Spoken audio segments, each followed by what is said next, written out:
I am able to meet you because you decided that light should meet matter, and the whole program is on light meets matter.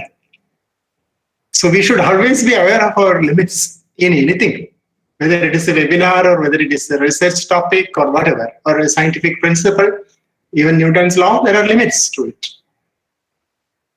So let us see what is the limit. Generally, people say sky is the limit. And that is a nice inspirational quote for students, whoever is starting research, anybody who is doing something, starting on some new venture.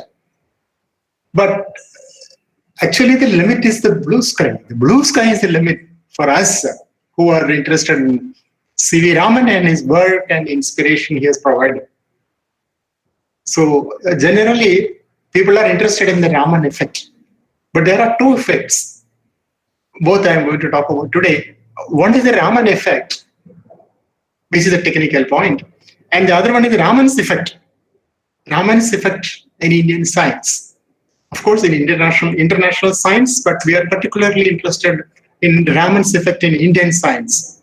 He is the one who systematically opened up a research laboratory and showed us how a laboratory should be set up, how an institute can develop and research.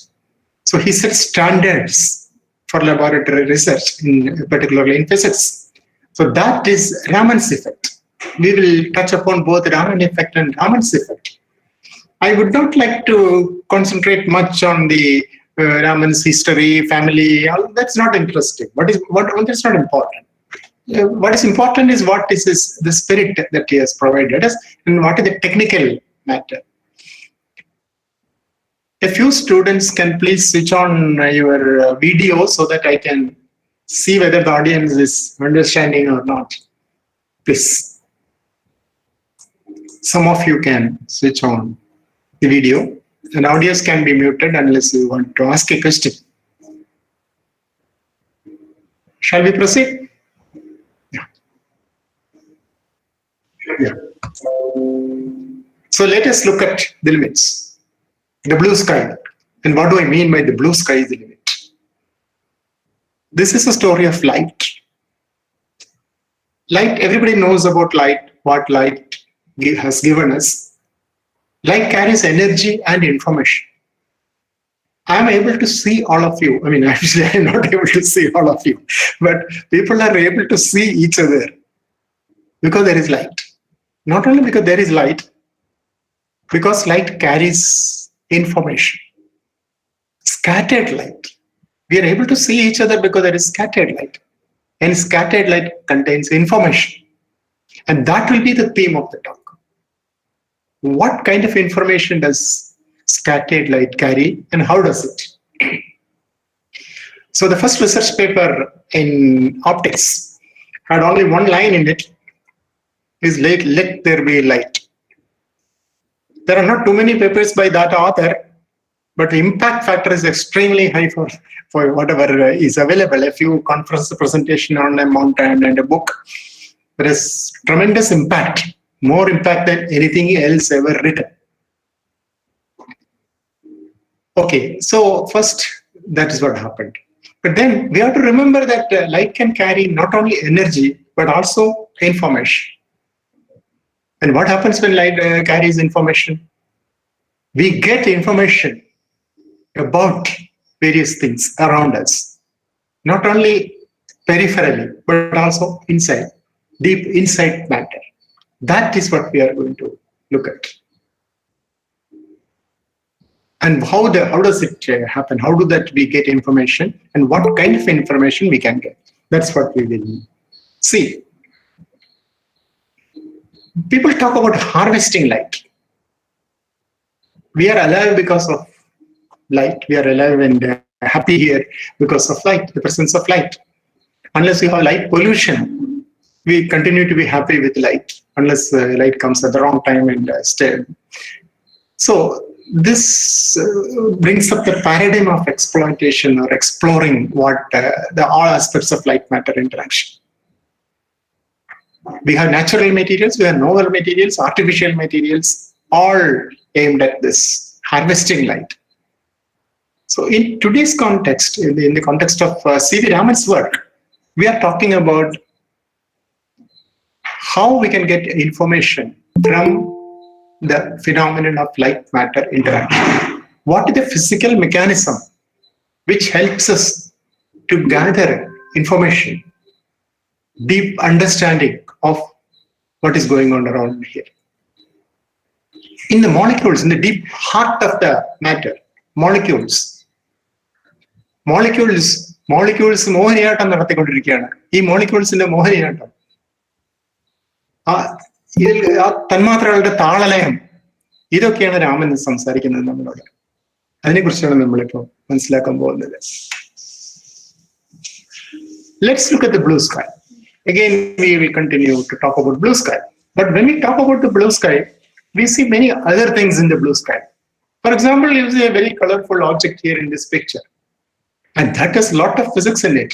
That tells us a lot about light matter interaction. The wonderful, beautiful result that you see on screen is a result of light matter interaction. This is what happens when light meets matter. That is why I like your title of your webinar series, Light Meets Matter. Color is what you see there. Is color physical, chemical, or biological, or psychological, or commercial? Color, we have a particular dress that's because of chemical color. But then, color has a lot of physics in it. The color which you see there is actually of physical origin. There is no, it is not because of the chemical properties which do that you see all the colors. On the other hand, a particular dye will give you fabric dress of a particular color. That we can call as chemical color. And biological color. Biological color also has physical origin to it. So that color is a little more fascinating than what you think at the first sight. And it's a deeper visualization of it. That is what is required, an understanding of that.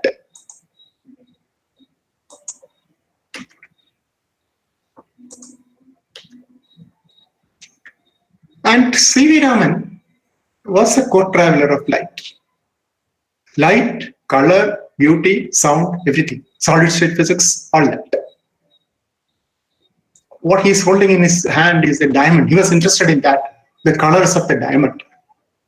He was interested in acoustic also, though it is outside the syllabus for our talk. I would like to mention a very important thing. The Indian musical instruments, mridangam and other instruments, they were not known outside the world till Raman's work. But Raman published a paper in Nature describing how these Indian musical instruments work, the acoustics, the physics of working of Indian musical instruments. And that paper appeared in Nature, the West Journal. And then people all over the world came to know about it. And that made these things very popular. So Raman's contribution to Indian music is something not everybody knows, but it really happened. And people got curious with, this mridangam which came in Nature paper, how it vibrates, Bessel functions and all that. Some of you may be knowing about this. The patterns created when a mridangam vibrates that can be described by complicated mathematical objects, special functions and all that. So that's aside. Now coming back to light, he spent a lot of research on various aspects of color, apart from contributing to solid state physics and fundamental physics at a great depth. I would like to invite you to a paradise. We're all bored with the lockdown kind of thing and a lot of difficulties in life, so it would be nice to go and visit a paradise at this point. The paradise I would like to present before you is optics. Optics has phenomenon of polarization, absorption, reflection, amplification, diffraction. And if you look at it carefully, I have colored the first letters differently. And that is the paradise, the research field of optics. And all of them, each one of the phenomena listed there tells us a lot about many things. the universe at large, things around us, things inside us, also using fiber optic probe, for example, in medical situation. So that is a perspective of light matter interaction and the various phenomena related to light can give us as a part of light matter interaction. We are always asking this question, why is the sky blue? But is the sky blue all the time? Look at the background of this picture. It shows a non-blue sky. And when you think about it, a lot of questions arise in our mind. These questions are mentioned in a lecture by C.V. Raman for school students. This is taken from there. All these are taken from the quotes, and all these questions are taken directly from the book, the lecture given by C.V. Raman on why the sky is blue. You can get that book. I suggest that all of you, those who have not seen it, please download it from the web. It's available it's not available on YouTube and all that. At that time, videography was not that perfected. So you don't have videos of C.V. Raman giving this lecture, but it is a radio talk actually originally. And you have a PDF version available on the web. If you have a difficulty in getting it, you can ask me. I will send it to you. So Raman starts this by telling the sky is blue. The lecture starts like this. The sky is blue because the sky is there and I am here. That's the first statement. And it's full of such statements. Very interesting, meaningful, deeply philosophical statements. And of course, at a very simple way, so that you get a lot of understanding after that. For example, you think of, you talk about clouds when you think of scattering. Clouds are particles, dust particles accumulated, and they scatter. That is the color of the sky. So Raman says, well, it raises a lot of questions. What is a cloud? Many people, we all have confusion about what exactly is a cloud. Why some of them are black, some of them are dark, various shades, and some of them are white. Where are they? How high? At what height is the cloud or the clouds? And why are they at that height? And how do they float around? Why don't they fall down? There is water vapor there. Everybody knows that in many of the clouds, dark clouds. Why is ice colorless whereas snow is white? Both are H2O. If you have one molecule of H2O, do you call it ice or steam or water? That's a different question. The question here is ice is colorless, perfect ice, but snow is white. And if, okay, you remove all the clouds, all the scatterers. Suppose the wind comes and removes all the clouds from your visual, what you can see, the area you can see. Then the sky becomes even bluer. So what exactly is the secret of the blue sky? And then Raman asks this question in that book. Why is the sky not blue in the night, for example, at other times? Why is it not blue? So Raman gives equal importance to both this. Why is the sky blue? Why is the sky not blue sometimes? Both will give you a balanced version of that. So this is what Raman gives you. This is highly inspiring. Raman's book, this talk is highly inspiring. And if you haven't read that, you have really missed. And you can easily make up by spending half an hour to read that, to find it out from the net and read. It's called Why the Sky is Blue, a radio talk by Raman. So that's what we are all fascinated by. The sky is blue, the ocean is blue. Raman was traveling in a ship and he looked at the sky and the ocean. Everything is blue then. So previously what people thought, scientists thought, okay, I can't understand. I answered two questions, why the sky is blue and why the ocean is blue. But I can understand the second question. The ocean is blue because the sky is reflected by the ocean. Later it turned out to be not correct. That's not the correct answer for that. Okay, we want to understand this. We want to get some meaning. By the end of this hour, we want to get some idea about all these processes. Why? What makes it? The deep levels of scattering. So we have to go step by step. looking at the spectroscopic aspects of light and then matter, both light and matter. We will go into light, we will go into matter, and then try to see what. People say, there is a poet who said, man will never be able to understand why blood is red and grass is green. You ask a chemist or biochemist, they will say, we know why blood is red. It's a molecule is hemoglobin. And why is the grass green? There are a class of molecules called porphyrin, which have a caged structure, and you put a different metal at the center of the porphyrin molecule, and you see different colors. That's one level of explanation. So this is what Raman starts. The sky is blue. That is a very interesting problem. The sky is there and I am there. Raman says the best way to answer a question is to ask another.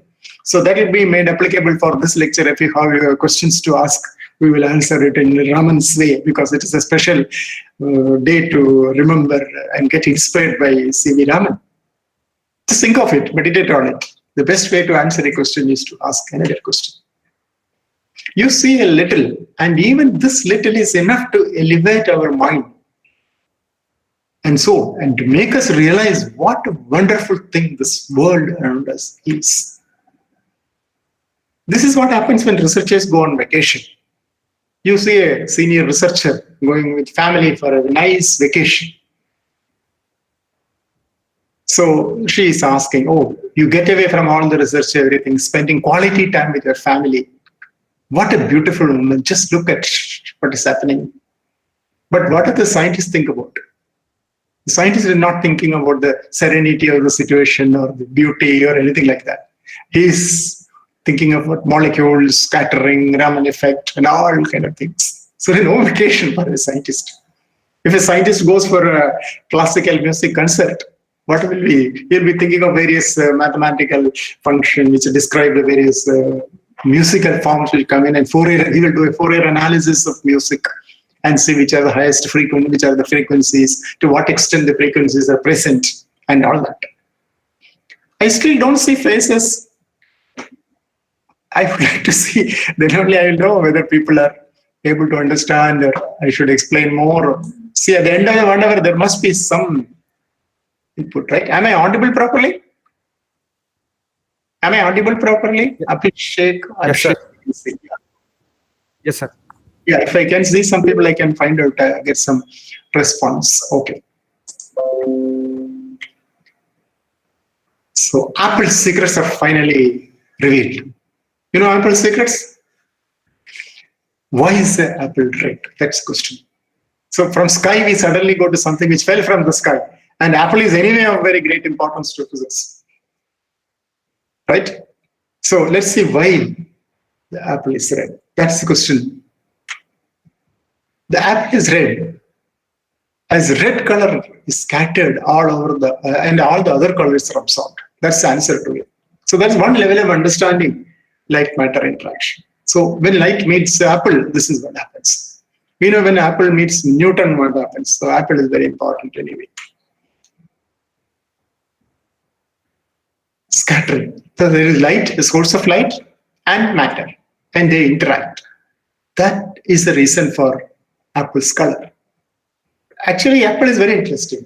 Not only to eat, not only to drive doctors away, but anyway interesting. Youngsters, the teenagers of today all become of marriageable age, and you will have children. So this boy is asking the father, what are clouds made of? He says, I used to know. I think they're mostly water. Then how does it float? How does it float in air, water? The boy asks. Father says, well, it sort of evaporates. Maybe there are some other gases. I'm not sure. So why are they white and the rest of the sky is blue? He's asking a Raman question. Heck, beats me. I guess we ought to look this up. Then the boy says, I think there is no qualifying exam to become a dad. So you have some qualifying exam. You need some basic information before you become a dad or a mom. So that's why you should listen to this lecture and get some nice ideas. One reason, yet another reason why you should, even in personal life. Okay, I'm not going to become a big scientist. My plan is not to become a scientist. I'll become a what I call some big businessman or something like that. Fine, but then when you're a human being, you're a person, and there are some things which you should know at that level. This is the picture of a famous elephant in Kerala, and let us look at a beautiful elephant. Do you think it's a beautiful elephant? Or an elegant elephant? Let's beautify the elephant. Now the elephant looks very beautiful. This is an infrared image of the elephant. So the point here is infrared. We are not using visible light to get this picture, but this is when you look through an infrared camera. The colors are artificial. This is color coded. Color means temperature, as you can see here. Blue color is cold and red means hot. That's what it means. So it's a color coded signal. Infrared you cannot see, so you cannot really see an infrared picture.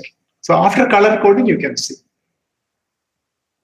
This shows which are the hotter part. It's breathing air, taking or exhaling air. So this part is red, and the ear part is cool and gets cool. So this is a lot of information biologists get from this picture. So when you look at a different wavelength, other than the visible light, you get different kinds of information. Of course, when you look through the visible colors, you see a lot of information. So what happens when light interacts with matter? You can imagine what would have happened when Maradona visited Kerala. Suppose he came in. What will happen to the crowd when he enters hall? The crowd will start getting excited. The crowd will start dancing. And that's what we are going to talk about. When light enters matter, what happens to the molecules? The molecules start dancing. And it is the dance of the molecules, as I was mentioning earlier also, that gives us a lot of information. The rhythm of molecular vibration. That is what Raman has brought to notice. Okay, what happens when a photon enters? Here we will look at the wave picture of light. Light meets matter. So light consists of an electromagnetic wave. So you have an electric field. Light has an electric field and magnetic field. The effect of magnetic field is not much because it is much weaker than the electric field. So let us look at 1 second.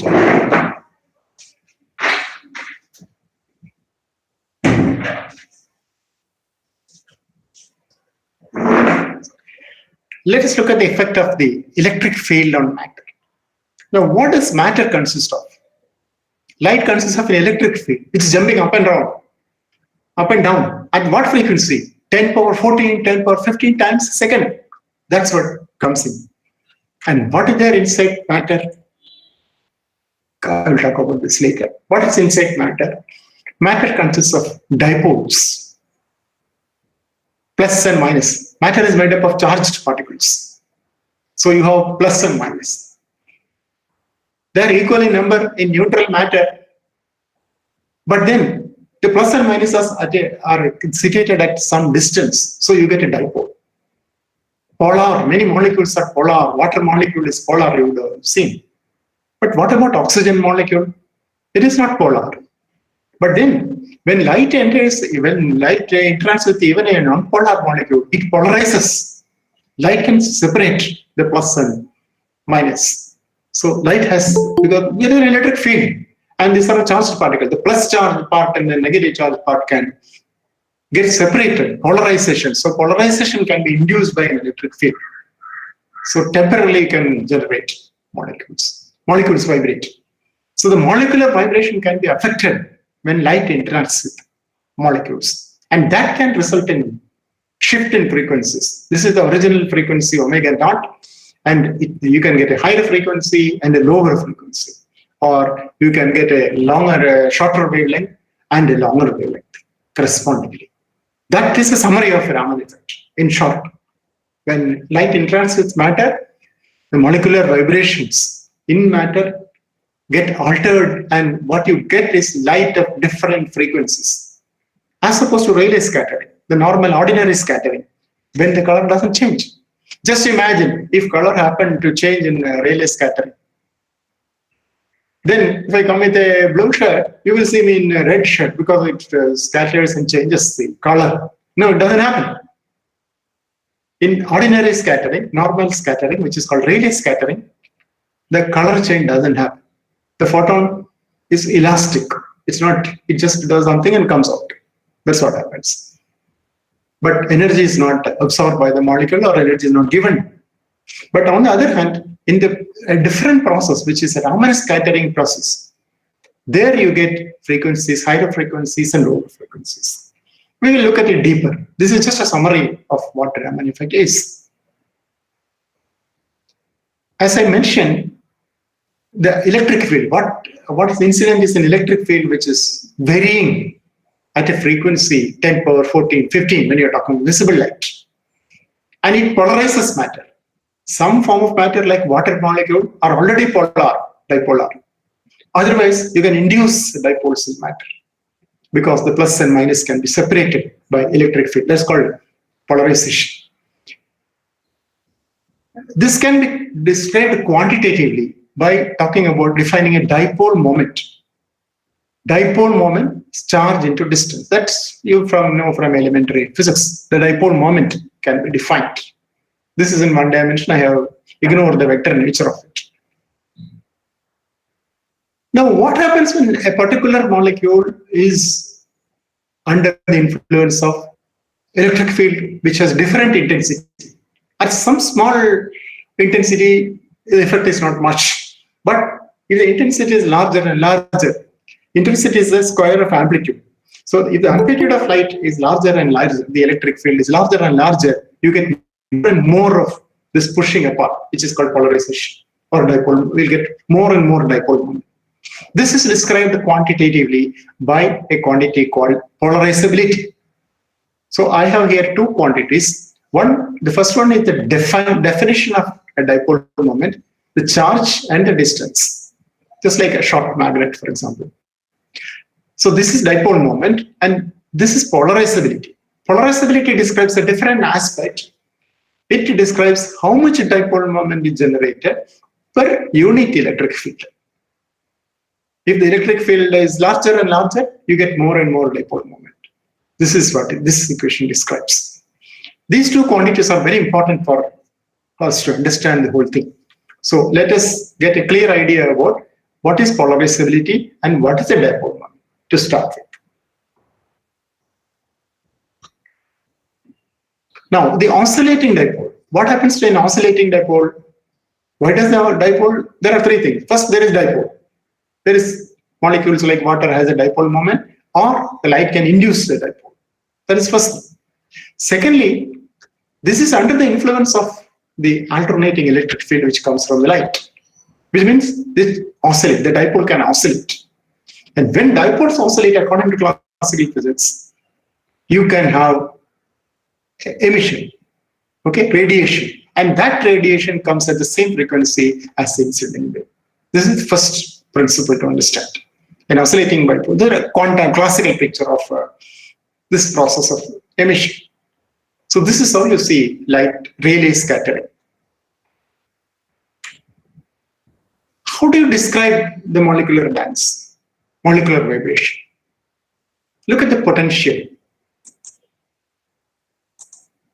The potential curve, the potential experience. It's a very simplified model. We just have two atoms are stuck together, and the equilibrium position is what is the origin of the X, and the separation is described by X. Momentary X is a function of time. At any time, how much it is far away from the equilibrium position, that is X.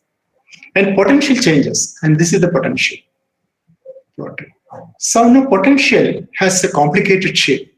So you can describe it using a Taylor series expansion. The potential is equal to the first approximation, the zeroth approximation, the potential is exactly equal to the potential at the mid equilibrium position. And then you have the first derivative into separation. Then you have the 2 factorial, 1 by 2 factorial, second derivative, the square of the displacement, it goes on like that. But we simplify the whole picture. by first taking an origin in such a way that this is the constant potential. Constant potential doesn't mean anything. It's only the potential difference which makes anything, which means anything. So let's keep our origin here so that you don't have the first term, and then you ignore the higher terms. These higher terms you ignore. Then finally you are left with just two terms. And this is what is written as the spring force, so the spring potential half kx squared. Okay, this is how it comes. And can anybody tell me who is this? Who this is? This picture, audience? What is this picture doing here?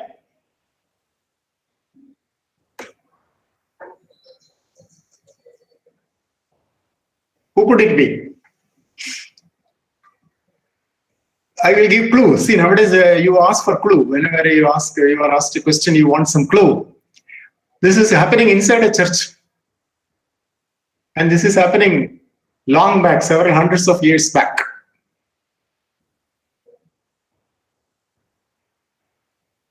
And this has to do with the vibration, pendulum. And what you see here, this object is swinging pendulum. This Foucault pendulum. Foucault, oh, you are going overboard, you are going away. I mean, more than what I am asking. The answer is overqualified. It is not even a pendulum, it's a crude pendulum. It's a lamp in the church. It happened to be oscillating. You want another clue? This side doesn't have a watch. How does he measure time? He's feeling his pulse. Sir, is that Galileo? What did you say? Galileo. Galileo. This is Galileo in a church. Galileo was there in a church and he happened to notice that a chandelier is swinging. And then he suddenly made some observations about the pendulum oscillation. And he has to measure time, how much time it takes each journey of the bob of the pendulum. And he didn't have a watch, so he was looking at the pulse and measuring. He is the one who made the first theory of all this. So we shouldn't forget that. Okay, so molecules vibrate. The vibration, let's take a very simple picture and let us take it like this.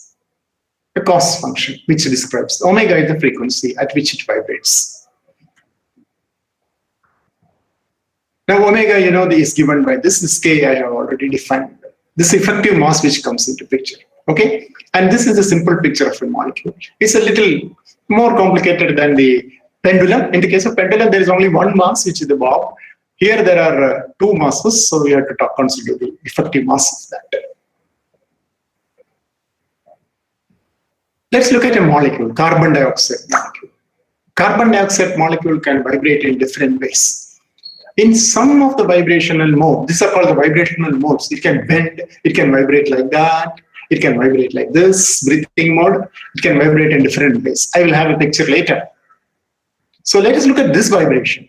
And see, carbon and oxygen comes towards the carbon and this oxygen goes away. Then in this particular vibration, what happens in this particular vibration? Dipole moment does not change. Dipole moment may change or may not change in a particular vibration. We will see more pictures later. When the dipole moment doesn't change, there is nothing happening.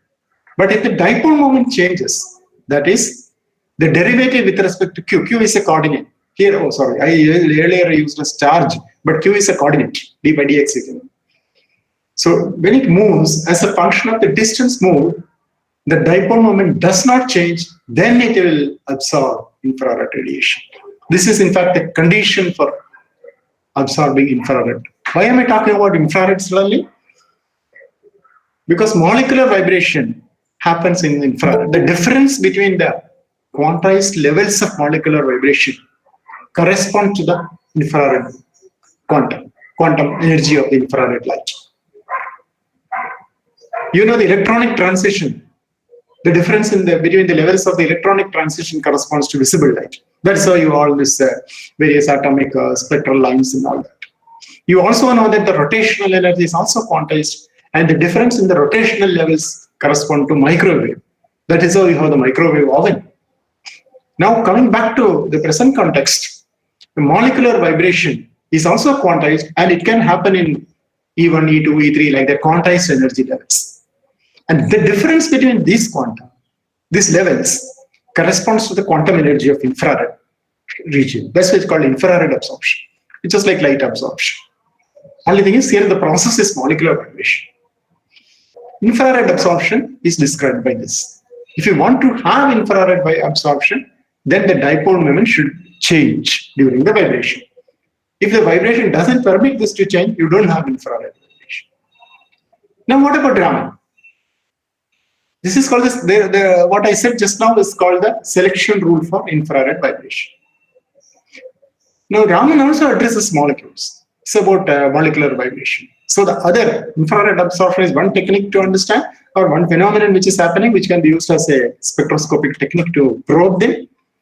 The next one is this. That is the Raman. Again, molecular vibration. But what is the difference? Here we are talking about the dipole moment. The dipole moment should change. And when you come to Raman, the selection rule is different. What you have is the polarizability. The polarizability can change.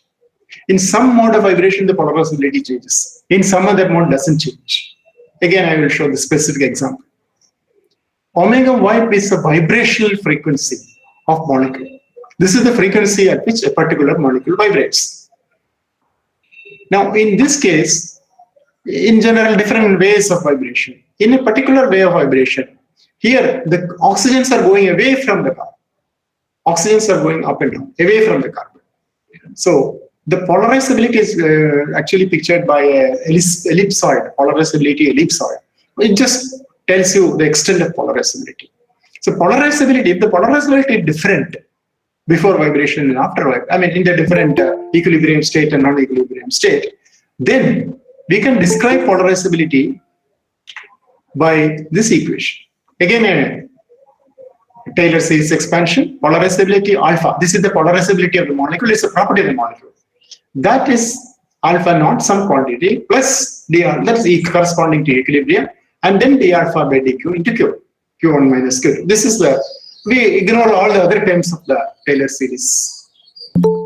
Now, we have alpha, we have defined alpha, and we have also defined alpha in terms of p, this equation. So we put that into this equation, and we can write P as alpha naught T plus d alpha by dq QE. E is electric field. Please note Q. So okay, Q here is okay. Here Q is a distance. Now both this, all this put together. Now we'll put all this into this equation and write an expression for the dipole moment.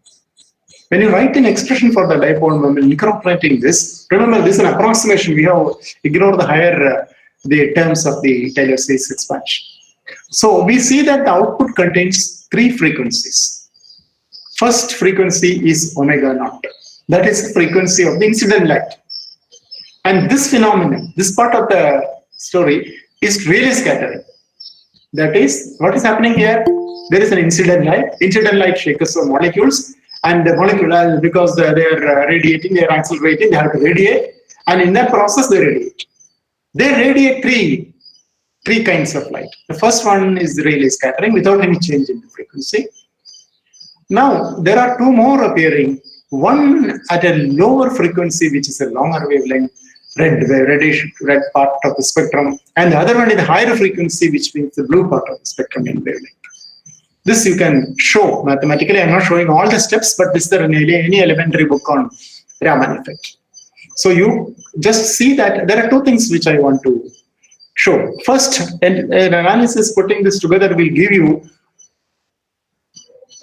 three terms, three output frequencies: original frequency, the lower frequency, and the higher frequency. That's the first thing I would like to mention.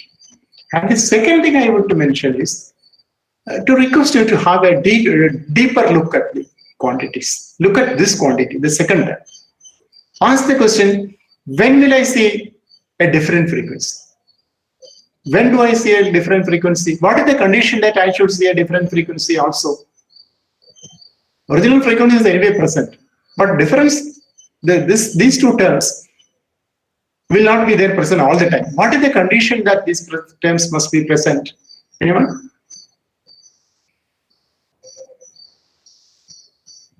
A clue is what I did for the selection rule for the infrared. So we also have a selection rule here. What happens? Or Look at the polarizability purely should- mathematically. Under what condition will you see strokes or anti-strokes? Or under what condition these two disappear? Look at this. What happens if this is 0? If this bracketed quantity is 0, then you will not see the strokes and anti-strokes line. No Raman effect. You will see only the original frequency. Okay, so this is what happens. That is the selection rule for Raman. Why I'm mentioning this is generally people find it difficult to remember and to confuse. They get confused with the selection rule for infrared and selection rule for Raman. And when you come for an interview, people ask us questions. Oh, you have done molecular physics, you have done spectroscopy. Tell me why the infrared, what is the kind of selection rule for infrared, selection rule for Raman. People get confused. That's why I presented in a simple manner. And the equations can be seen in any book anyway. So to repeat in this part, you have 3 frequencies appearing here, which means the original light, which is Rayleigh scattering, and then you get light at a different frequency also coming out of there. And what is the condition? Not always. When I look at you, I don't see a different color. This condition should be satisfied.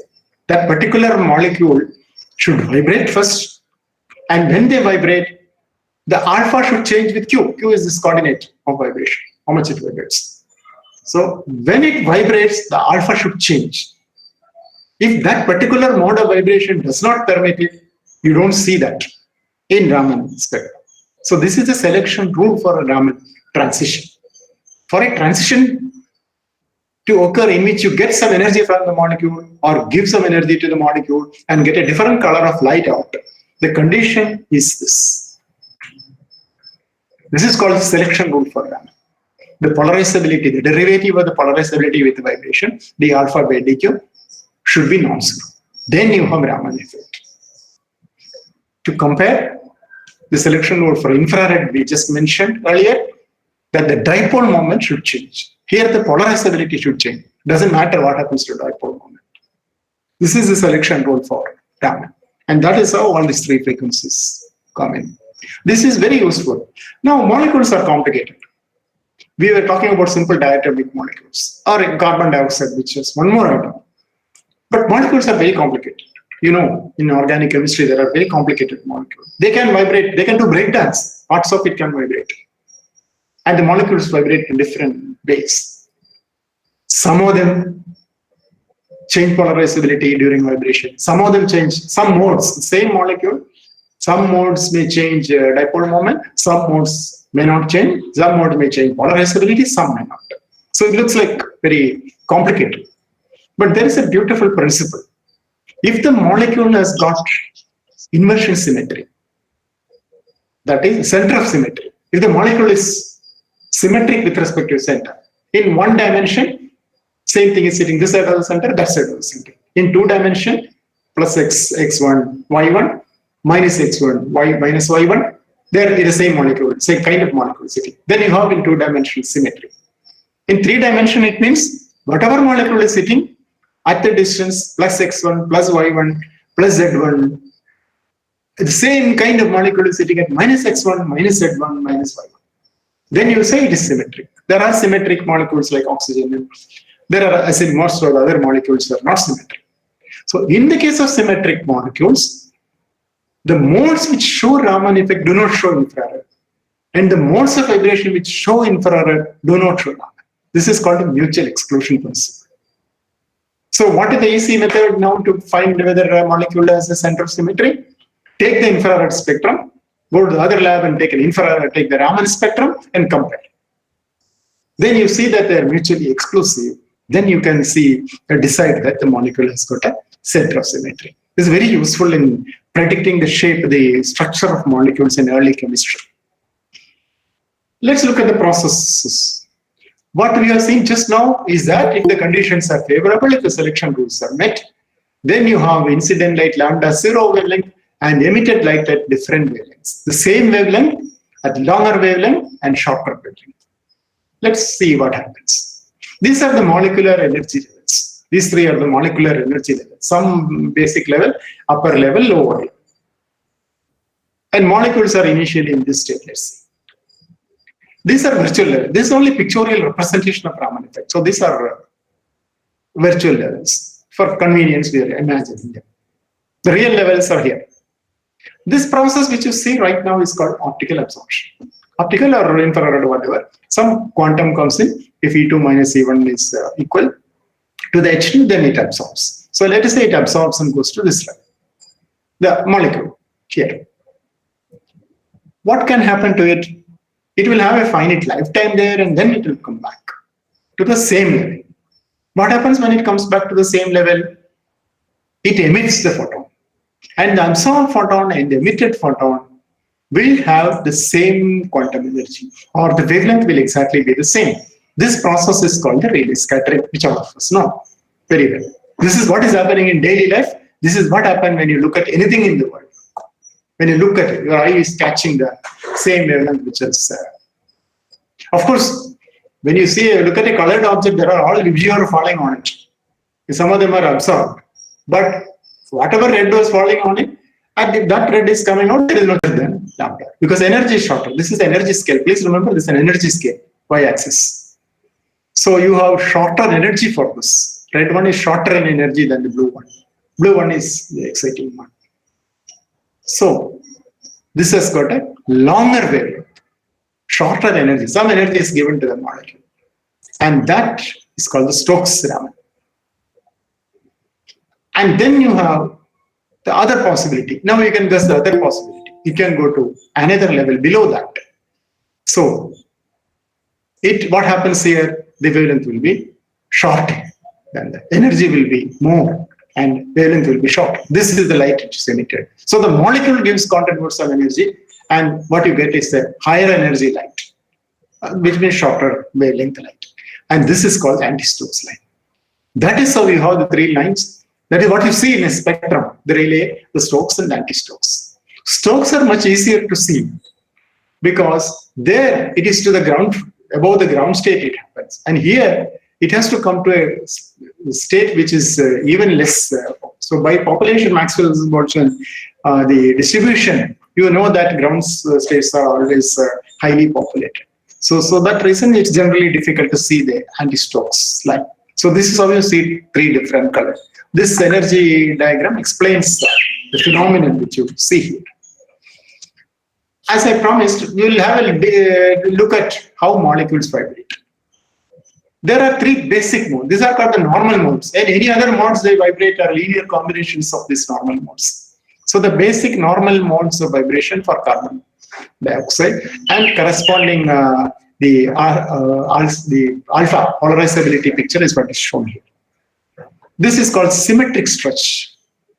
Both the O's go up and down from C. And the second one is called asymmetric stretch. One side it is more, the distance between one carbon and oxygen becomes more or less than the other one, if you see clearly. And then there is a bending mode, which I am not showing here. And whatever water molecule does in all possible things, this picture changes here, alters. Now, if you plot alpha as a function of q, this I should have used small q means the distance, and alpha is polarizability. If you plot alpha as a function of the distance, that is while the molecule is vibrating, then you see that in this case, d alpha, if the picture is like this, the first case, then you have d alpha by dq non-zero, whereas in the other two cases, it is d alpha by dq 0. So in these antisymmetric and bending modes, you don't have change in this. So Raman frequency doesn't see those vibrations.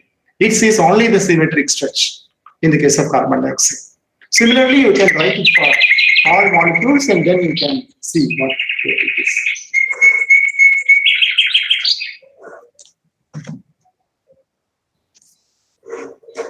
Now, the selection rule for carbon dioxide. See the first case, it is the size which changes. Size of the polarizability ellipsoid changes. In the second case, it's the shape which changes. So depending upon that, this mode is Raman active or Raman inactive. Okay, that is how we can explain the Raman phenomenon in this. Similarly for water molecule. In the case of water molecule, all the vibrations are Raman active. Carbon dioxide, if you remember, carbon dioxide is a symmetric molecule, so there is a mutual exclusion. Whatever is Raman active is not IR active, and whatever is IR active is not Raman active. That you can quantitatively predict using this.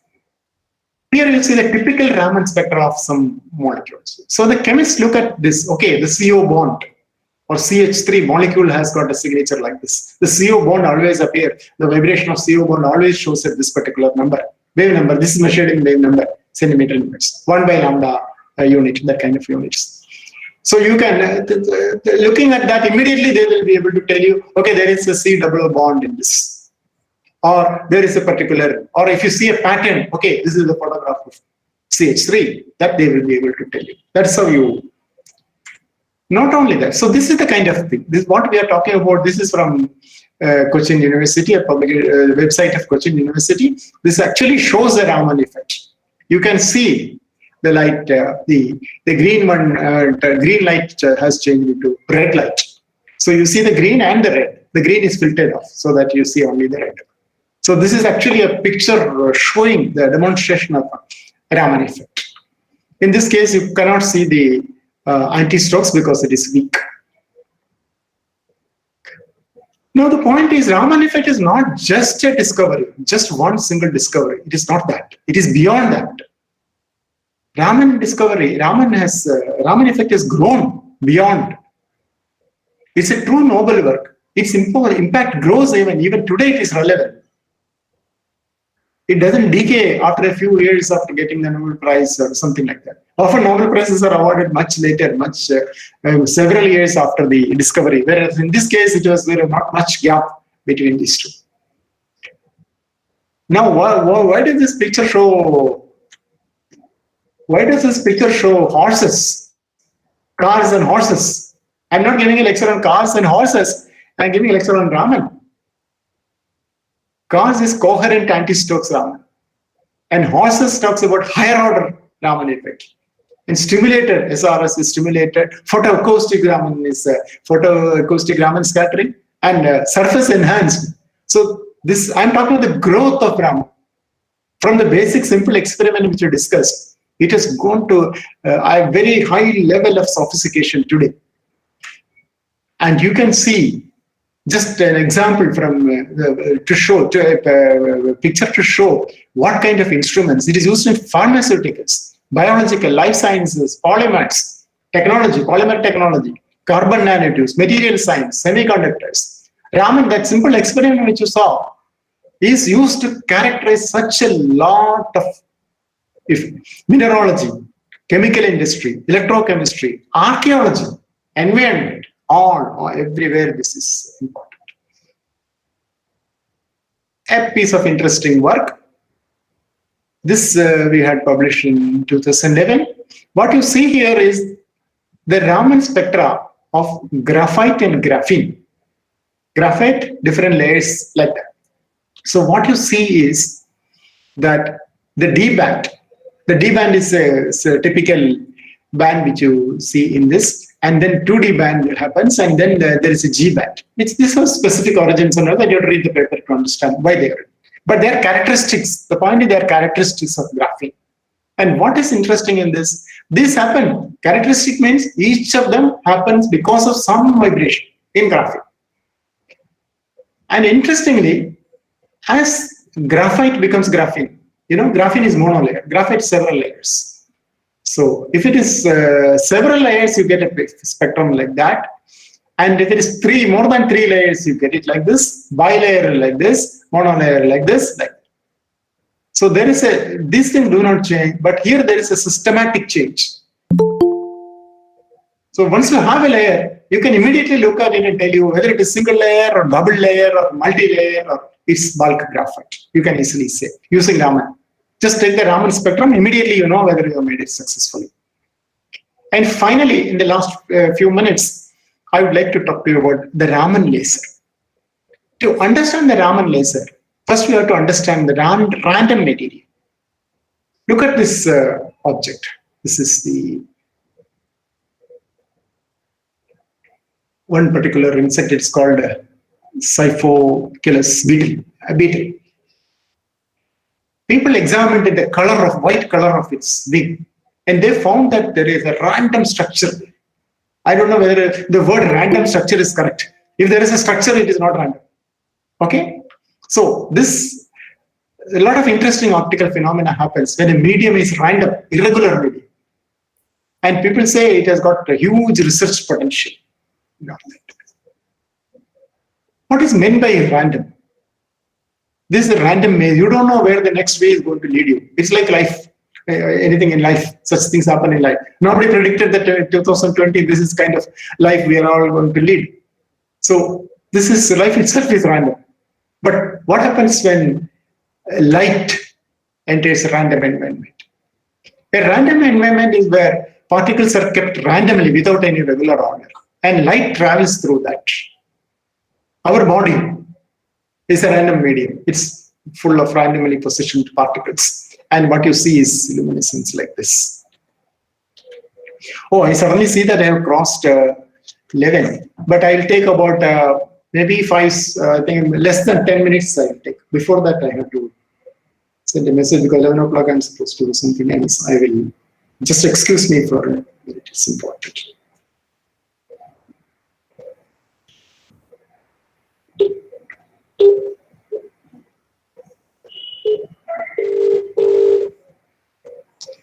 You can have a good look at this. What happens?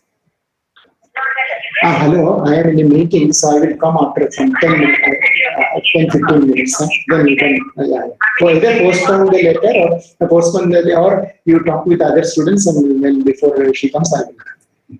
Okay. Okay. Yeah, it's only okay. It gets prolonged. I thought it will be over by 11 o'clock. Yeah. So this is what happens. And we are interested in it because we are made up of random media. When something goes bad in our body, how we can use this knowledge to get information out of it. There is multiple scattering scenario. In general, when light goes through a medium which is scattering, it just gets scattered by randomly positioned particles, and it comes out of some direction.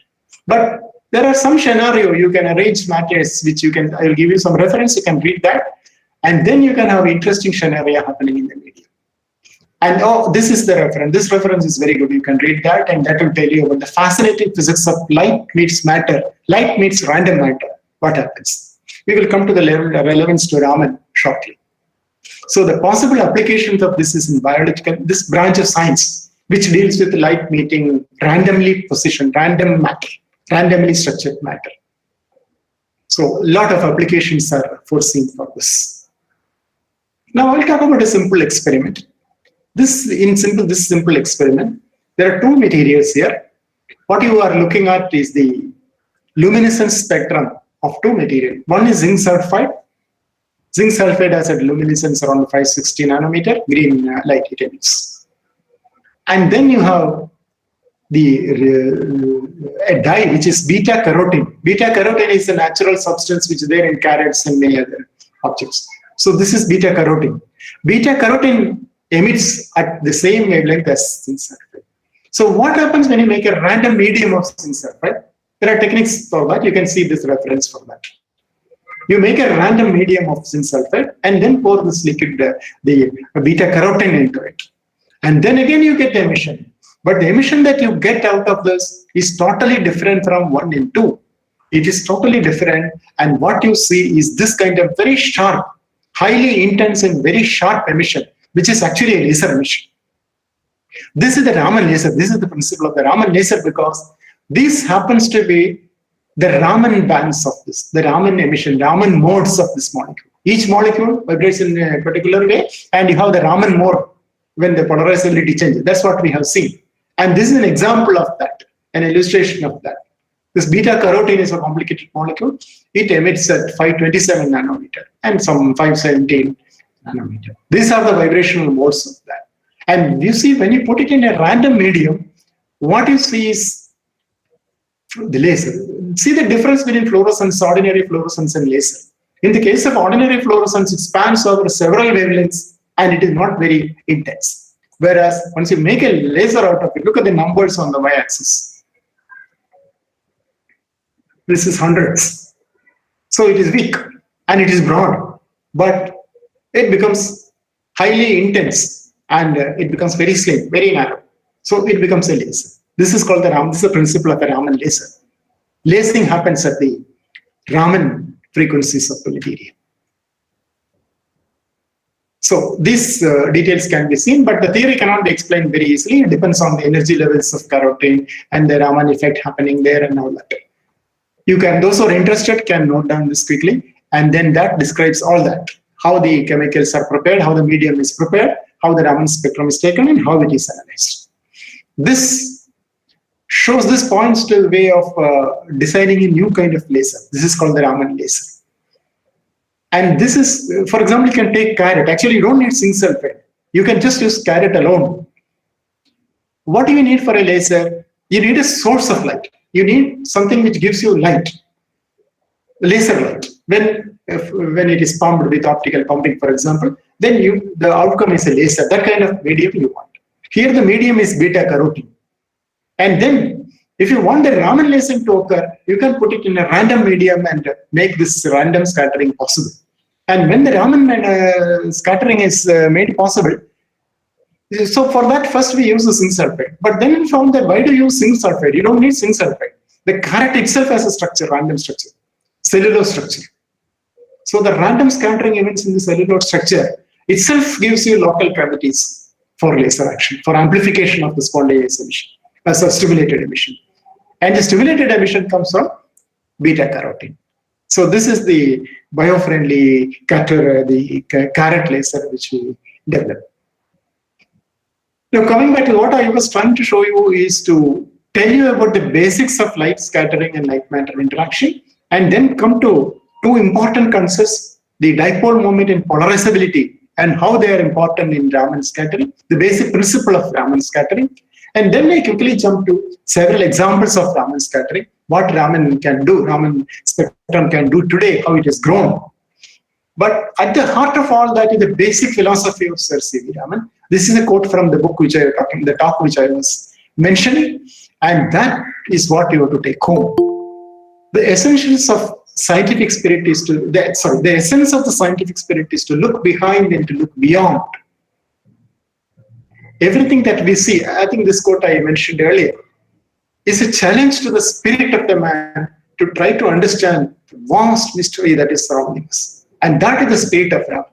And the vast mystery is surrounding us everywhere, even inside and outside, and inside the heart of the molecules. And that is what Raman demonstrated, actually, in Raman effect. You see a little, this is the quote which I mentioned earlier. Even that little is enough to elevate the human soul, to realize what a wonderful world that we live in. The best way to conclude this lecture will be this. പണ്ടൊക്കെ കേരളത്തിലെ മുത്തശ്ശിമാരെല്ലാം കുട്ടികളെ മടിയനായി നിൽക്കുമ്പോൾ പറയും, അവരെയൊക്കെ ചീത്ത പറയാറുണ്ട്.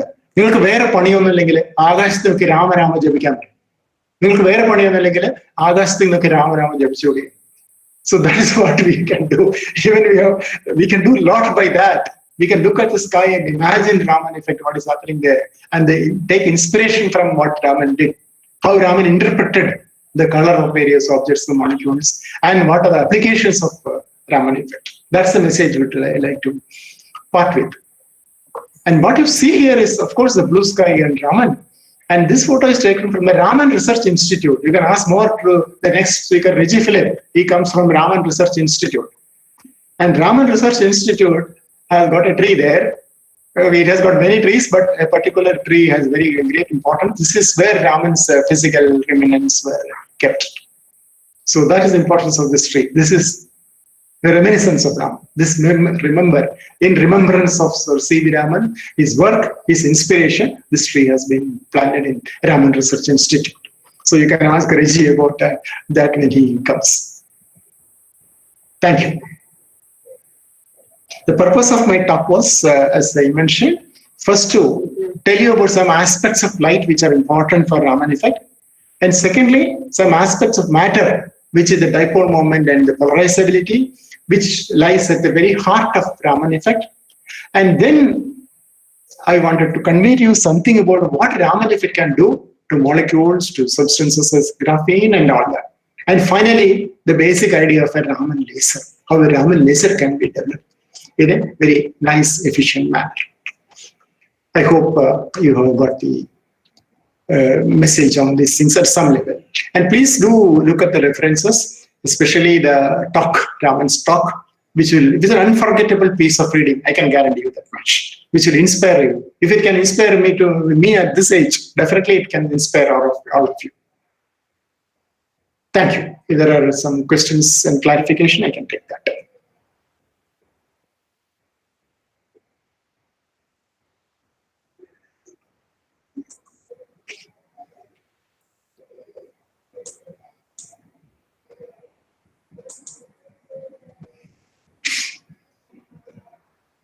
You can unmute both audio and video and ask.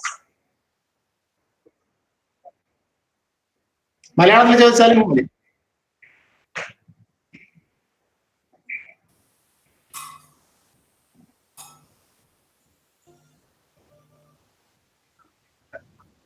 Sir light information carry ചെയ്യുന്നു sir പറഞ്ഞു. നമുക്ക് കിട്ടുന്ന റാൻഡം ആയിട്ടുള്ള നോയ്സിലും ഇൻഫർമേഷൻ അടങ്ങിയിട്ടുണ്ടോ? റാൻഡം ആയിട്ടുള്ള നോയ്സിൽ ഇൻഫർമേഷൻ ഉണ്ടെങ്കിൽ എന്ന് ചോദിച്ചാൽ ഈ റാൻഡംനെസ് വരുന്നത് പലതരം ഇൻഫർമേഷൻ കൂടിയിട്ടാണ്. ഇപ്പോ ഒരു ക്ലാസ്സില് ടീച്ചർ സംസാരിക്കുക മറ്റുള്ളവർ കേട്ടിരിക്കുകയാണെങ്കിൽ അവർക്കത് മനസ്സിലാക്കാൻ പറ്റും. പക്ഷെ എല്ലാവരും സംസാരിക്കാൻ തുടങ്ങി കഴിഞ്ഞാൽ ഓരോരുത്തരും അവരുടെ നൈബറോട് പറയുന്നത് ഒരു പ്രധാനപ്പെട്ട കാര്യമാണ്, വളരെ ഇമ്പോർട്ടന്റ് സിഗ്നലാണ്. പക്ഷെ കുറെ സിഗ്നൽ ഒന്നിച്ച് ഒരേ സമയത്ത് വന്നു കഴിഞ്ഞാൽ അത് നോയ്സ് ആവും. So what you call as random is also made up of lot of maybe meaningful single things, single frequencies. So information അടങ്ങിയിട്ടുള്ള too much of information phase തമ്മിൽ ഇൻ ഫേസ് അല്ലാത്തത് കൊണ്ട് അത് ഓവറോൾ അതിൽ നിന്ന് ഡിഗപ്പ് ചെയ്യാനായിട്ട് വിഷമമാണ്. Okay sir.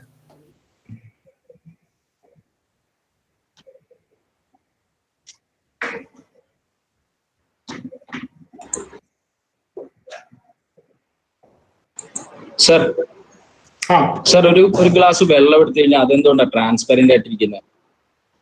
ഒരു ഗ്ലാസ് വെള്ളം എന്തുകൊണ്ട് ട്രാൻസ്പെറന്റ് ആയിട്ടിരിക്കുന്നത്? അതില് അബ്സോർബ് ചെയ്യുന്ന ലൈറ്റിനെ അബ്സോർബ് ചെയ്യുന്നതായിട്ടുള്ള മെക്കാനിസം ഒന്നും ഇല്ലാത്തത്. സർ അപ്പോ സോഡിയം ക്ലോറൈഡ് ക്രിസ്റ്റല് അത് കുറച്ചുകൂടി എളുപ്പമാണ് മനസ്സിലാക്കാൻ. വെള്ളം ആക്ച്വലി വളരെ വിഷമം. വെള്ളം എന്ന് പറഞ്ഞാൽ പച്ചവെള്ളം പോലെ സിമ്പിൾ ഒന്നുമല്ല, അത് കുറെ ബുദ്ധിമുട്ടുണ്ട് മനസ്സിലാക്കാൻ. ഓക്കെ, ഫസ്റ്റ് നമുക്കൊരു ക്രിസ്റ്റലിന്റെ കാര്യം എടുക്കാം. സോഡിയം ക്ലോറൈഡ് ക്രിസ്റ്റൽ, സോഡിയം ക്ലോറൈഡിന്റെ ഐഡിയൽ ക്രിസ്റ്റൽ, നോട്ട് ദി നമ്മൾ ഉപ്പ് വാങ്ങുമ്പോൾ കിട്ടുന്നത് അല്ല, അത് പല പീസായിട്ട് പൊടിഞ്ഞതാണ്. ഒരു ഐഡിയൽ സോഡിയം ക്ലോറൈഡ് ക്രിസ്റ്റൽ എടുത്തു കഴിഞ്ഞാൽ അത് ട്രാൻസ്പെറന്റ് ആയിരിക്കും. അതിന് കാരണം എന്താണെന്ന് വെച്ചാൽ ബാൻഡുകളിലാണ് എനർജികളെല്ലാം ഉള്ളത്.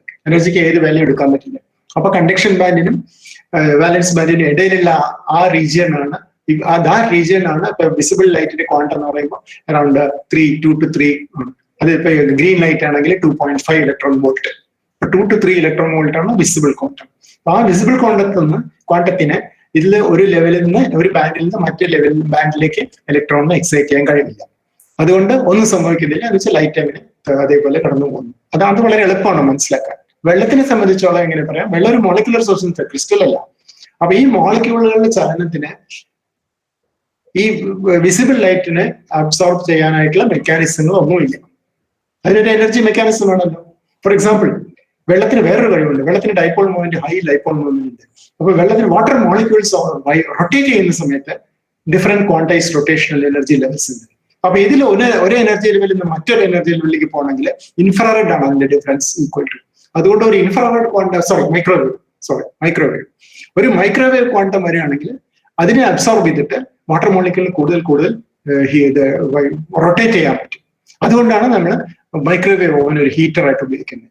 അപ്പൊ അൾട്രാ വയലറ്റിന്റെ ക്വാണ്ടം എനർജി മൈക്രോവേവിനേക്കാളും വളരെ കൂടുതലാണ്. അറിയാമല്ലോ, അൾട്രാ വയലറ്റിന്റെ വേവ് ലെങ്ത് വളരെ കുറവാണ്, എനർജി വളരെ കൂടുതലാണ് മൈക്രോവേവ്.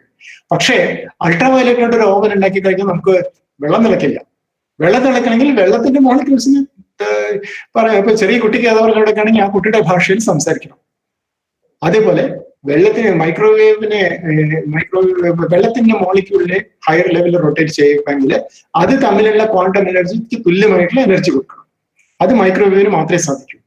അപ്പൊ മൈക്രോവേവ് ആണ് വെള്ളത്തിൽ കൂടെ കടന്നു പോകുന്നെങ്കിൽ ഇങ്ങനെയുള്ള സംഭവിക്കാം. പക്ഷെ മറ്റുള്ള വേവ് ലെങ്ത്തുള്ള എല്ലാവരും കൂടെ കടന്നു പോകുമ്പോൾ ഒന്നും സംഭവിക്കുന്നില്ല. അതാണ് ഒരു level of explanation. Okay, sir. Thank you, sir. Hello, Professor Vijayan. This is Indulekha from Mahatma Gandhi University. Oh, hello. Thank you for a nice lecture. Regarding that cartoon which you showed, vacation and vocation and understanding and appreciation. Yeah. It was working. That cartoon was working at two different levels.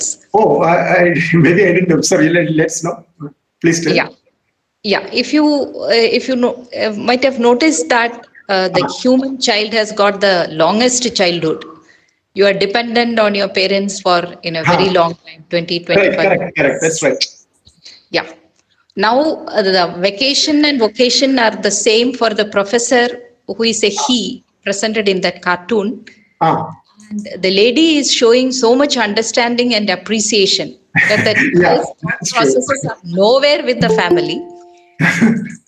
It is her understanding and her appreciation of the, let us call it, intellectual needs of the person, of the scientist involved, which struck me. When I go to a seashore, even I think of the waves and they're breaking and etc. But wave mechanics when they go to the sea. Yeah. Would this kind of understanding and appreciation shown by the lady in this case come up with the question?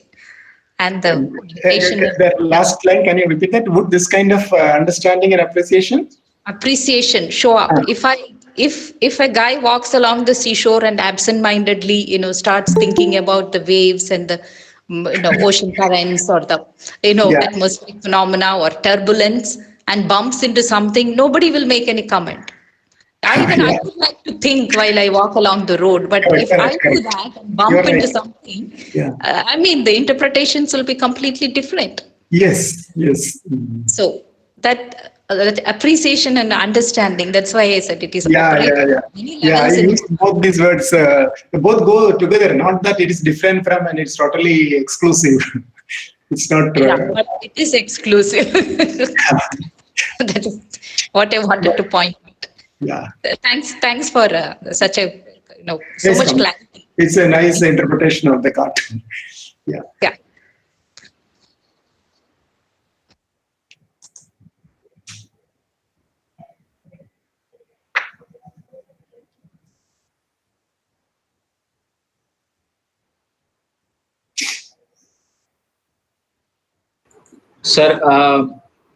Sir, ഇതൊരു സംശയമല്ല. Sir, if you can please describe about topology photonics. About the topology photonics. Sir, topology photonics എന്ന് പറഞ്ഞ ഒരു മേഖലയെ പറ്റി എന്തെങ്കിലും സംസാരിക്കാമോ? അല്ല, അത് കുറച്ചുകൂടി കോംപ്ലിക്കേറ്റഡ് ആണ്. അത് ആ ലെവലിൽ പ്രസന്റ് എല്ലാവർക്കും ഈസി ആയിട്ട് മനസ്സിലാവുന്ന ഫ്യൂ മിനിറ്റ്സിൽ പ്രസന്റ് ചെയ്യാനായിട്ട് കുറച്ച് പ്രിപ്പയർ ചെയ്തിട്ടുള്ളത് സംസാരിക്കാം. Okay sir.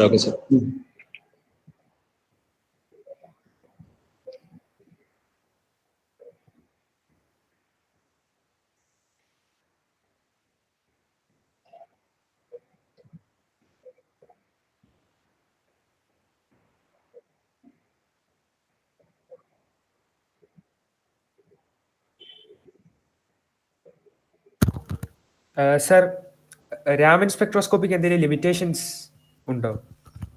ലിമിറ്റേഷൻസ് people ഞാൻ ഈ ക്വസ്റ്റ്യൻ വേറെ തരത്തിൽ ചോദിക്കാം. Why do we need two different spectroscopies to look at the same thing? For example, infrared spectroscopy gives you information about the molecules, molecular vibration in particular. Raman spectroscopy also gives you information about the molecular vibrations. Then why do you need together? Why do you need both techniques? Do I buy an infrared spectrometer or a Raman spectrometer if I want to do research on molecular vibrations or molecules?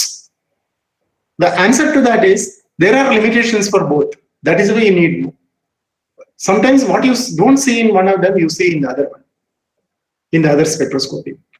To be more precise, there are different vibration, modes of vibration. Some of them change the dipole moment during vibration. Some of them change the polarizability during the vibration. So these are the selection rules for observing either of them. So if that is the selection rule itself is the limitation, so to say. So what you can get from Raman effect is depending on that. And one thing which I didn't talk about here, I talked only about molecules. The lattice vibration itself, the whole vibration itself can give you. For example, when I talked about graphene, it is not the particular molecular property rather than the lattice. So the lattice vibration itself can give rise to different Raman modes. So the limitation is that the polarizability should change, then only you can see it in Raman. Okay, sir.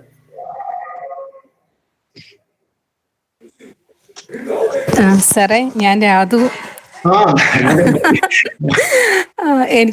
ഞാനൊരു പെട്ടെന്ന് കൂടുതലായിട്ട് random ലേസിംഗിൽ work ചെയ്തിട്ടില്ല. പക്ഷെ പെട്ടെന്ന് നമുക്ക് normal ലേസേഴ്സ് use ചെയ്യുമ്പം നമുക്ക് ഒരു ഫീഡ്ബാക്ക് മെക്കാനിസം ഉണ്ട്. നമുക്ക് ഇവിടെ ഒരു ഫീഡ്ബാക്ക് ഇല്ല. അപ്പൊ നമ്മള് റാൻഡം ലേസറിൽ നമ്മൾ മറ്റെടുത്താണെങ്കിൽ നമുക്ക് എവിടെ ഏത് മിററിൽ നോക്കണം എന്ന് നമുക്ക് കൃത്യമായിട്ട് അറിയാം. Where will be the output. അപ്പൊ ഈ കേസിൽ ഒരു റാൻഡം ലേസറിൽ നമ്മൾ ഔട്ട്പുട്ട് ഏത് ഡയറക്ഷനിൽ നമ്മൾ പ്രെഡിക്റ്റ് ചെയ്യും? എല്ലാ ഡയറക്ഷനും വരുമോ? അതൊരു ലോക്കൽ ലൂപ്പ് ഫോം ചെയ്യണം. അങ്ങനെയുള്ള ലോക്കൽ ലൂപ്പ് എന്നാണ് ഈ ലേസിംഗ് ഉണ്ടാകുന്നത്. ആംപ്ലിഫിക്കേഷൻ ഓഫ് സ്റ്റിമുലേറ്റഡ് എമിഷൻ ഉണ്ടാകുന്നത്. സോ റാൻഡം ലേസിംഗ് ഒരു പർട്ടിക്കുലർ ഡയറക്ഷൻ ഇല്ല. പക്ഷെ ചില ആൾക്കാർ എന്ത് ചെയ്യുന്ന വെച്ചാൽ റാൻഡം ലേസിംഗ് വേണ്ടി ഒരു ഫൈബറിന്റെ ഉള്ളിൽ വെച്ചിട്ട് force A direction and you sort of get light only from a unidirection. So that's only way you can make it a unidirection. But random ലേസിംഗിന്റെ മെയിൻ പ്രത്യേകത എന്താണെന്ന് വെച്ചാൽ അത് മെറ്റീരിയലിൽ നടക്കുന്ന പ്രോപ്പർട്ടീസിന് സ്റ്റഡി ചെയ്യാനുള്ള ഒരു ടൂൾ ആയിട്ടാണ്, അല്ലാതെ ഒരു പോയിന്റർ ലേസറായിട്ട് ഉപയോഗിക്കാൻ പറ്റില്ല. അത് ശരിയാണ്, ഡയറക്ഷനാലിറ്റി. അപ്പൊ നമ്മൾ ആക്ച്വലി മീൻസ് ഞാനത് ചെക്ക് ചെയ്യാൻ വേണ്ടിയിട്ടുള്ള ഒരു ക്യൂരിയോസിറ്റി ചോദിക്കണം. നമ്മളിപ്പോ ക്യാരറ്റ് ഒക്കെ ചെയ്യുമ്പോൾ നമ്മൾ ഡിറ്റക്ടർ എവിടെ വെക്കും? ഡിറ്റക്ടർ ഏത് ഡയറക്ഷൻ വെച്ചാലും ഓക്കെ ആണോ? This is a very good question. Because എത്രത്തോളം റാൻഡം ആണ് നമ്മുടെ material, it's actually very random or it is not random. അത് ചെക്ക് ചെയ്യാനായിട്ട് നമ്മൾ ഉപയോഗിക്കുന്ന ഒരു കൊഹറന്റ് ബാക്ക് സ്കാറ്ററിംഗ് ആണ് ഉപയോഗിക്കുന്ന ടെക്നിക്ക്. CBS ടെക്നിക്ക് എന്നൊരു ടെക്നിക്ക് ഉപയോഗിക്കുന്നത്. ഈ ടെക്നിക്കൽ എന്താണെന്ന് വെച്ചാൽ നമ്മൾ സ്കാറ്ററിനെ സപ്പോസ് നമ്മൾ ഇതിന് മൂവ് ചെയ്യണം, ഒരു എന്താണ് ലൈറ്റ് വരാവുന്ന എല്ലാ ഡയറക്ഷനിലും മൂവ് ചെയ്യണം. അങ്ങനെയാണെങ്കിൽ ഈ വീക്ക് ലോക്കലൈസേഷൻ നടന്നു കഴിയുമ്പോൾ അത് വളരെ നാരോ കോൺ ആയിട്ട് കിട്ടും. Very narrow cone nearly at the back scattering angle. So ആ കോണിന്റെ ഡെപ്ത് വെച്ചിട്ട്, കോണിന്റെ വിഡ്ത്ത് വെച്ചിട്ടാണ് നമ്മൾ പറയുന്നത് ഇത് medium, very good random medium ആണോ അല്ല എന്നുള്ളത്. Okay, thank you, sir. Thank you. This is Indulekha again, Professor Vijayan. Yes. Would you talk a bit about ring lasers? Green lasers.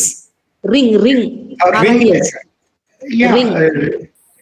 Ring laser, there are a few geometries, and each geometry has its own way of getting the what do you call the. In fact, dye lasers, the good quality dye lasers are in the ring configuration. It is circulated rather than between two mirrors. It is just not two mirrors. There is a configuration, cavity configuration using different mirrors and all that. See the picture which we have, normal picture which we have, two parallel mirrors and laser happening inside. That's a very elementary picture. That's not the whole picture. The cavity itself can be made, like in the case of random, you cannot see two mirrors there. It's all distributed. There is another thing called distributed laser where this happens at every stage, not just to end mirrors. So cavity is what people found is if you put the dye in that in a loop form, then lasing is more efficient, and moreover you can circulate it. If you circulate it, fresh molecule get into the picture and you can continue to sustain the laser action. So this is a standard technique used in dye lasers. One kind of ring laser. How do you take out the light? At some point, one of the mirrors, any one of the mirrors. It's like you see, for example, in a particle accelerator also, tangentially somewhere you take out different beams. Yeah, but and they're basically going in circles. I don't know, let's see experiment, but something like that. There is a deflecting magnet in the case of Yeah. So here one of the mirrors, it's not really, if it is a fiber, you can make exact ring. But then the fiber you can leach out by scrapping a little bit of fiber. And if it's a mirror, you can position one of the mirror which will have which will allow light at some particular intensity, partially silvered mirror, that kind of thing. Okay. Equivalent to the magnetic thing, reflection. Thank you.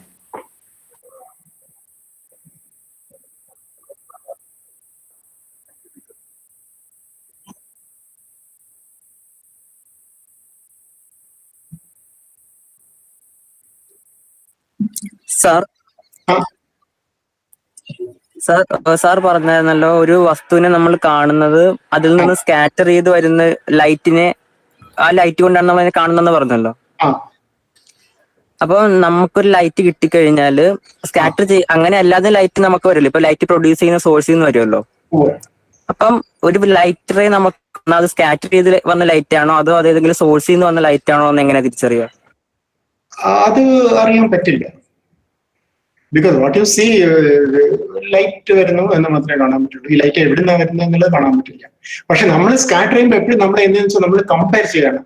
For example, നമ്മളൊരു ബുക്കിന്റെ അക്ഷരം എഴുതിയ സ്ഥലത്തേക്കും black and white പാർട്ടിലേക്ക് നോക്കുന്ന സമയത്ത് നമ്മൾ അതിന്റെ relative ആയിട്ടാണല്ലോ നമ്മളത് കാണുന്നത്. ഇപ്പൊ വൈറ്റ് കളറിൽ തന്നെ പ്രിന്റ് ചെയ്ത് നമുക്ക് പേപ്പറിൽ വായിക്കാൻ പറ്റില്ല. അതുകൊണ്ട് ആ ഡിഫറൻസ് ഇൻ സ്കാറ്ററിംഗ് ആണ് നമ്മൾ നോക്കുന്നത്. ഓർ ഡിഫറൻസ് രണ്ട് തരത്തിലാവാം. ഒന്ന് original light compare to original light and the object, light from the object, അത് തമ്മിലുള്ള ഡിഫറൻസ്. ഹോളോഗ്രാഫിയിലൊക്കെ ഒറിജിനൽ ലൈറ്റും ഒബ്ജക്റ്റിൽ നിന്ന് വരുന്ന ലൈറ്റും തമ്മിൽ ഇന്റർഫിയറൻസ് ചെയ്യുന്നത്. അപ്പൊ അതേപോലെ നമ്മൾ ഡിറ്റക്ട് ചെയ്യുന്നത് നമ്മുടെ ഡിഫറൻസ് ആണ് ഡിറ്റക്ട് ചെയ്യുന്നത്. ഒറിജിനൽ ലൈറ്റിൽ 7 കളേഴ്സ് ഉണ്ട്, വൈറ്റ് ലൈറ്റ് ആണെങ്കിൽ. അതേസമയം നമ്മുടെ ഒബ്ജക്റ്റിൽ നിന്ന് വരുന്നതിൽ ചില കളേഴ്സ് മാത്രമേ ഉള്ളൂ. അങ്ങനെയാണ് ഡിസ്റ്റിങ്ഷ് ചെയ്യുന്നത്. അപ്പൊ പ്രൈമ ഫേസി നമുക്ക് ഒരു സ്കാറ്റേഡ് ആണോ ഈ ലൈറ്റ് എന്ന് പറയാൻ പറ്റില്ല. പക്ഷെ അത് മോഡുലേറ്റഡ് ആയിട്ടുണ്ടെങ്കിൽ, അല്ലെങ്കിൽ അതിൽ എന്തെങ്കിലും പ്രത്യേകതകൾ കാണുന്നുണ്ടെങ്കിൽ അത് സ്കാറ്റേഡ് ആണെന്ന് നമുക്ക് ഗസ് ചെയ്യാൻ പറ്റും.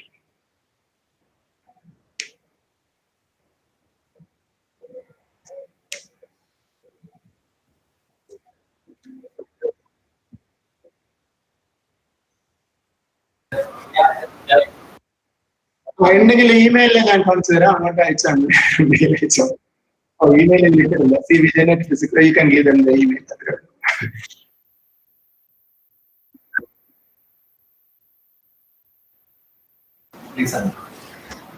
Hi all, I'm here to deliver the thanks for this session.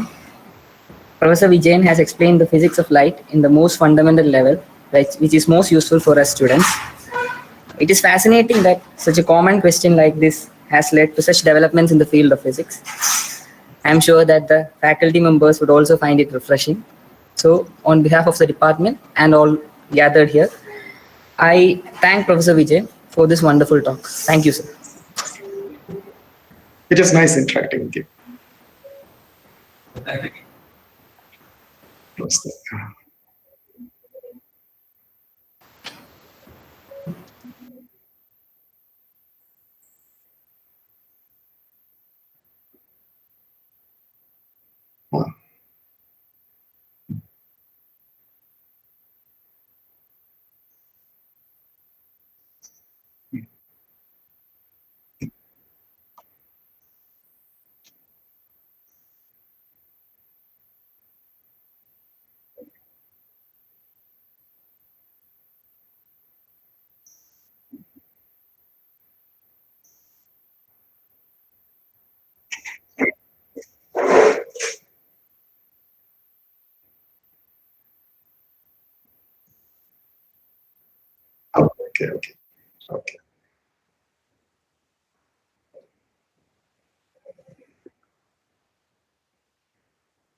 ശരി, എന്നെ ക്ലോസ് ചെയ്യട്ടെ.